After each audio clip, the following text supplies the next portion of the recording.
Hey everybody, I'm going to take you through a little bit of a lead movement prep. Now, I will be creating a video series a little bit later that actually goes through how I like to perform and also organize my specific movement preps and warm-ups. That being said, for today, I'm going to show you guys a few movements that you can definitely be doing before any of your workouts. And especially for this particular workout, all the movements here are going to be catered towards the movements that we are going to be doing during the workout. Now, to start things off, we're going to go into a quadruped position, having hips directly over top of the knees, armpits directly over top of the wrists. We're going to go into cat-camel position. Now, this allows us to look for tension in through the back, whether it's your upper back, low back, in through the pelvis as well too. But I like to always initiate movement through my pelvis, and I actually like to bring my hand in here as a little bit of an image or as a little bit of a guide. I initiate movement through my pelvis, and then gradually imagine that you have little strings attached to every one of your vertebrae. You're going to go into a state of extension, like little strings are getting pulled until you go up through the head.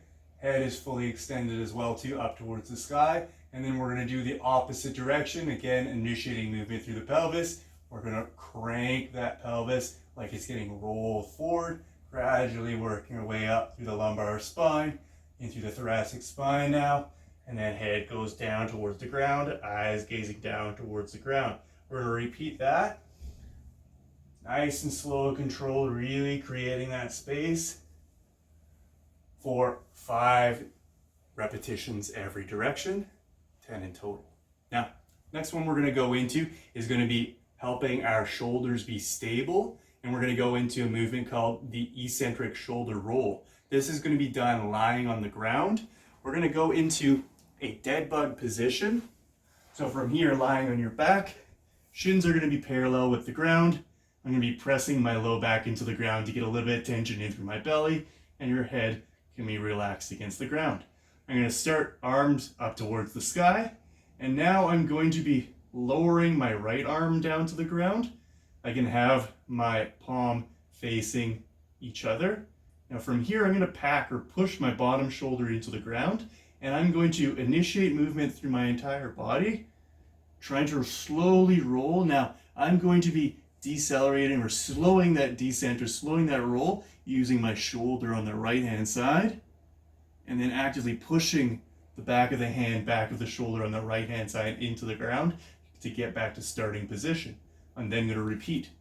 And we're going to do this for 5 to 10 repetitions, slow on the way down, control back to start position, being aware of any position that causes any kind of tension or discomfort through the shoulder. Now there will be tension because your shoulder is slowly controlling that eccentric or that lengthening under tension of the shoulder joint itself, of the musculature of the shoulder, of the rotator cuffs in the shoulder to help stabilize and keep that golf ball on the tee. That being said, once you've done 5 to 10 one side, arms come up, opposite side. Now I'm not going to because I'm going to run out of space. That being said, same movement will apply, focusing on that control roll, packing on that bottom shoulder, pushing against the ground, back to start position. Again, making sure that that arm against the ground is perpendicular to the trunk. The third movement we're going to be doing is going to be the conventional dead bug. Now, I just sat up to look at the camera because I didn't remember what my third exercise was, so I need to go back down to the ground now.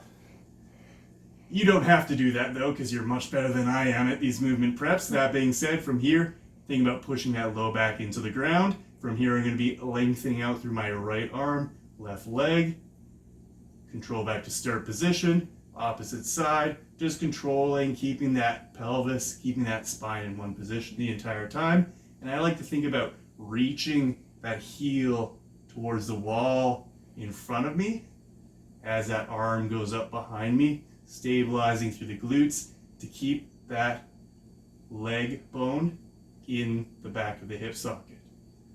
Now from here, we're going to do 10 each side, making sure there's no discomfort in through the shoulders. Those of you that have shoulder-based restrictions, you can think about bending the arm back, keeping that elbow slightly bent though, and just lightly touching down. So almost like it's that kind of that 90 to 90 position. Fingertips overhead, control back to perpendicular with the trunk, and then recover, going on to the fourth movement. Now this time I actually get to stand up because we're going to go into a squat with a hip shift.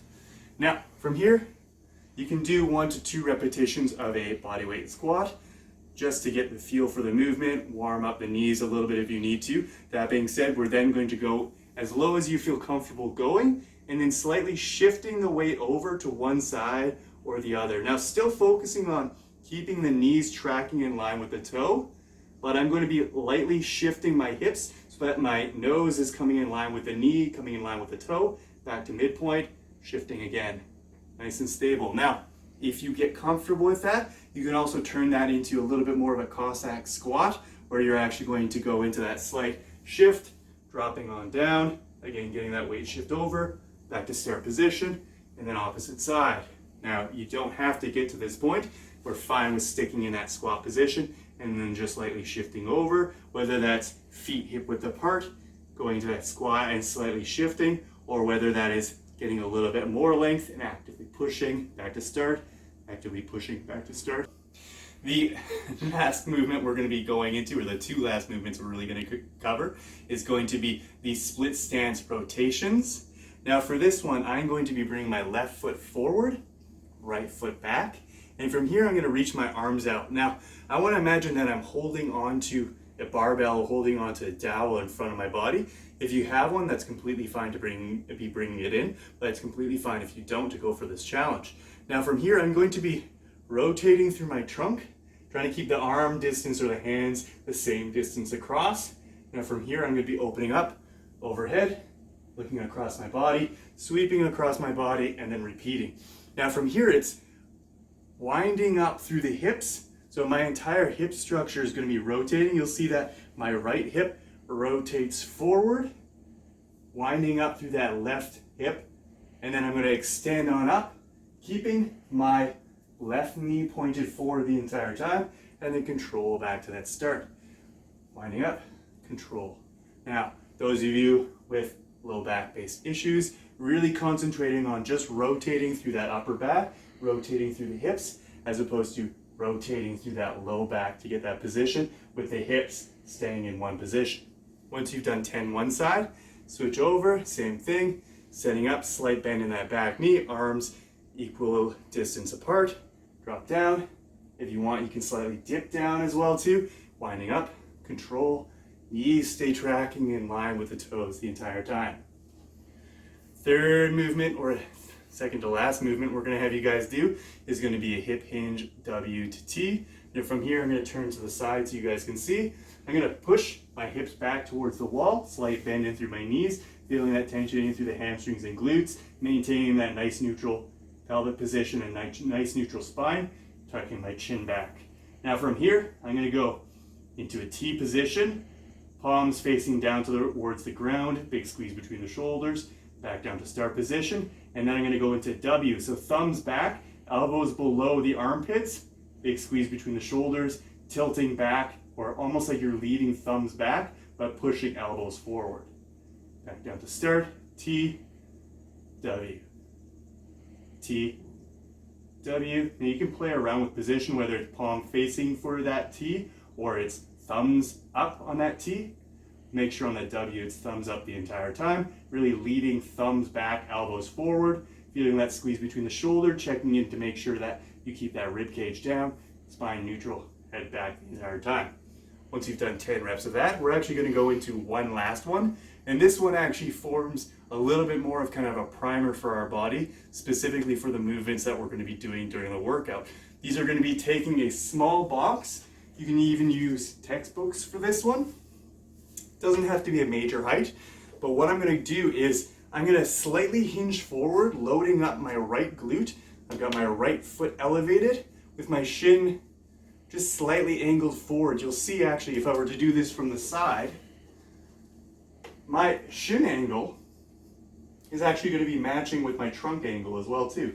Now from here, I'm going to go into a control position and I'm going to explode off my right hip, back down to start position, and repeat. Now the height isn't something that I require a lot of force to get up, but I'm focusing on that slow or that low height, that big explode up like you're driving a hammer into a nail. So it's control, drive, back down to start, load it, deep breath, drive, back down to start, load it, drive, back down to start, load it. Trying to keep the foot flat the entire time. You'll see that I get a little bit of that slight pop, and that's okay, but make sure that you're not rocking forward onto the ball of the foot and then driving up. So it's that control, everything seated midfoot, drive, back up.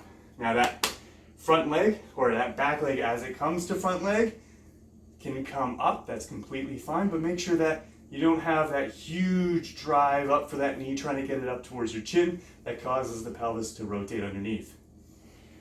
For this one, I recommend probably only 2 to 3 sets, going for only probably 3 to 4 exercises or 3 to 4 reps each side, and then you can go on to your main workout. That being said, have fun guys with the workout. Stay safe.